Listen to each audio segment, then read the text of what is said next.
DMD ボーイズの待ちきれない新作参戦をご紹介しよう。まずは何といっても The One with You の TT ポーによる新作フレンドベネフィット。ジャンは昔から誰にでも自然と距離を縮めてしまう人ったらしで、ピックのことを友達と呼びながらその心だけを何度もかき乱してきた無自覚なプレイボーイだ。男も女も関係なく誰かと付き合っては傷つけては別れ、それでも懲りずにまた次の恋へ進んでいく。そんなジャーのすぐそばでピックだけがずっと友達という言葉の中に自分の思いを閉じ込め続けてきた。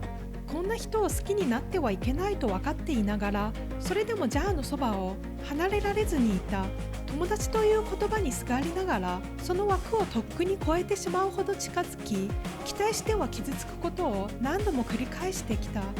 恋人にはなれないのにただの友達にも戻れない。そんなあまりにも生々しく苦しい関係に胸をつかまれずにはいられなかった。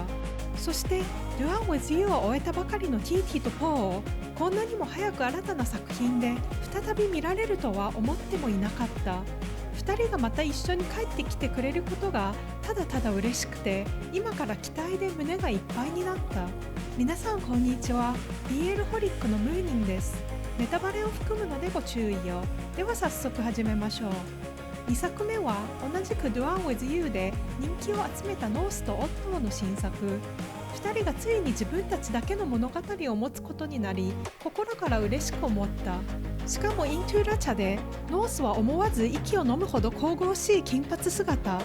このチャンネルを長く見てくださっている方なら、私が金髪の似合う男にどれほど弱いかもう十分ご存知でしょ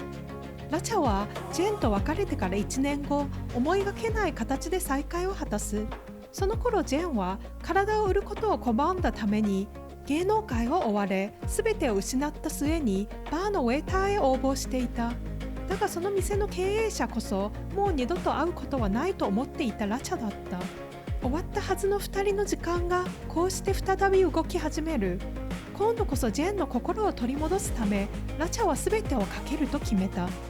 3作目は DMD フレンドシップを見て以来ずっとデビューを待ち続けていたリュウジンとパッチの初主演作20リスト。裕福な家庭で何不自由なく育ったユウは学校では誰も逆らえない不良少年。そんな彼にただ一人臆することなく正面からぶつかってくるのが学級委員の C だった。20リストとは卒業までに叶えたい20の願いを書き出したリスト。その中でユウが掲げた願いは目障りで仕方がない C を泣かせることだった。一方 C は学校からユウの成績を上げるために家庭教師をするよう命じられる。反発し合いながらも一緒に過ごす時間が増えるにつれ、ユウはこれまで知らなかった C の一面に触れていく。泣かせたいと思っていたはずなのに、気づけばその笑顔を追いかけ、いつしか心まで奪われていた。